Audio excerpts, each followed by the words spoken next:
Part 2, Philosophy of Law. So, A.K. Gopal was said to be the high watermark of positivistic tendencies in Indian system. However, the socio-political pressures of the time forced the judiciary to change its way of interpreting the law. And within a year, Indian Supreme Court in Ram Singh versus Delhi administration had to interpret the law in such a way which sounded, more like a judgment based on natural theories of law. Khadak Singh versus State of Uttar Pradesh was another such judgment. And by the time Menka Gandhi's versus Union of India judgment came, the situation has taken a full circle. Now, the procedure established by law meant for all practical purposes due process of law. And everything that was talked about by way of a majority judgment in A.K. Gopalan's case stand on its head now. It was almost reverted for all practical purposes without, of course, overruling the judgment as such. So, by Menka Gandhi time, we have come a full circle from procedure established by law to a very, which is a very positivistic frame, to a due process of law, which is much more colored in the natural theories of law. Now, another example that we can take from the point of view of legal philosophy is that when Indian system was envisaged, like its general character as it was defined under preamble of the Indian Constitution, that is, we the people of India having solemnly resolved to constitute India into a socialist, secular, democratic republic, etc., etc. At that point of time, the design of the Constitution, as it is generally not known, was designed to be a sort of interventionist character. Though the way we expounded this philosophy in terms of a state being a impartial onlooker and an authority which simply steer clear of all kinds of religious or social controversies. In fact, that was not the case. An state was designed to be an interventionist state in religious affairs. I just give one small example for the purpose of explaining it. Look at Article 25 for that purpose, which starts by saying, subject to public health, law and morality, and other provisions of this Constitution, all persons have freedom of conscience and right to freely practice and propagate religion. Now, this is what, secured a right of freedom of conscience for every individual under the sun, be a citizen or non-citizen, doesn't matter. However, the very next clause saved it for the state, that state could intervene in the affairs of the religion and could reform Hindu system from within. And that's how the Hindu Code Bill was brought into play. Though because of the opposition of the then president, the Hindu Code Bill could not be passed. But nevertheless, later on it was broken up into pieces and the entire Hindu Code Bill was passed in 5 or 6 legislations within next 2 to 3 years.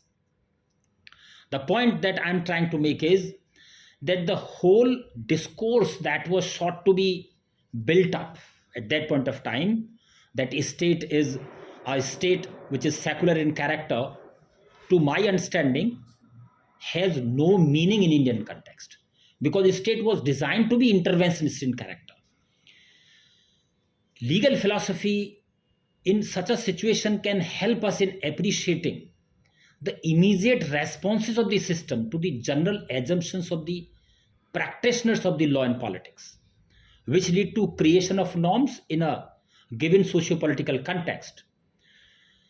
This way, one can appreciate that the subject of legal philosophy could be more useful as compared to simple empirical analysis, which is part of sociology of law, or general theoretical speculations, which is generally the area of legal theory or jurisprudence, as I have been talking about. Another point that we can take note of for the purpose of appreciating the nature of legal philosophy is, generally speaking, law is known to be socially significant element as it seeks to regulate the nuts and bolts of the socio-political organization with a certain objective in mind. And it is for this reason that a great judge of USA, Oliver Wendell Holmes, would consider law to be a great anthropological document.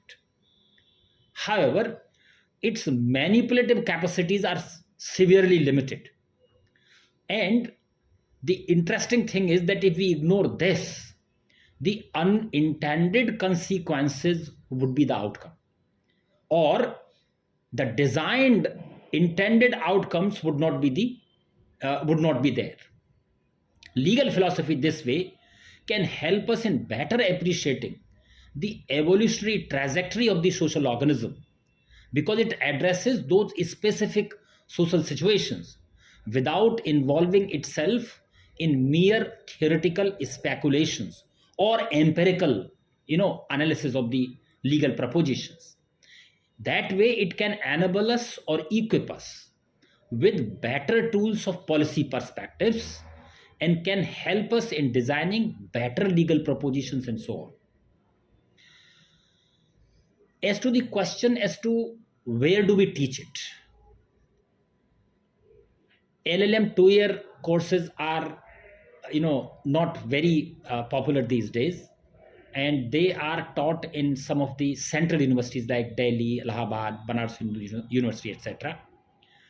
In those 2-year courses, the course on jurisprudence, which was used to be a compulsory course, to my understanding could be better replaced by the subject of legal philosophy.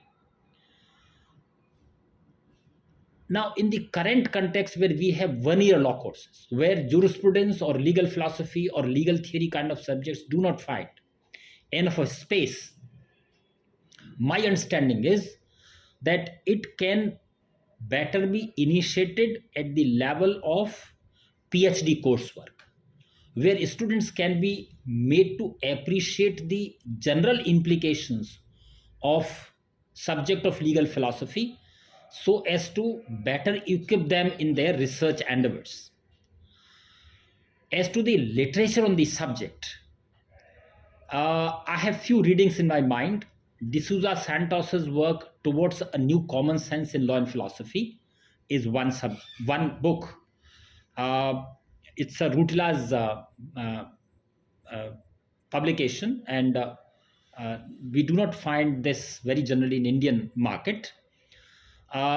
Introduction to the Philosophy of Law by Roscoe Pound is another good work that one can look into. And the most important book that I find on this subject is Roger Cottrell's Politics of Jurisprudence, which is easily available on online as well. These are some of the very useful readings on the subject of legal philosophy. From Indian perspective, one can read S.N. Dhyani's Fundamentals of Jurisprudence, Indian Approaches. That is one book. And the other is Jurisprudence and Indian Legal Theory. These are two books from Indian perspective that gives us clues as to what legal philosophy is all about. Since the application part of legal philosophy is theoretical in nature, I have my doubts if it could be taught clinically. But nevertheless, interactive sessions with the practitioners of law, which means the judges of higher courts and the legislators, interaction of the research students with these two categories of legal luminaries could be very useful. As regards the internship spaces that could be made available to the students of legal philosophy. My understanding is that now we have enough of policy research institutions around us. Niti Aayog, in any case, is the government think tank now, but apart from that, we have several other uh, policy research institutions like Vidhi, headquartered in Delhi, and there's another PRS, I think, which is headquartered in Calcutta probably, and there's some branches in Delhi. These policy research institutions could be spaces where students of legal philosophy can enter. Thank you very much.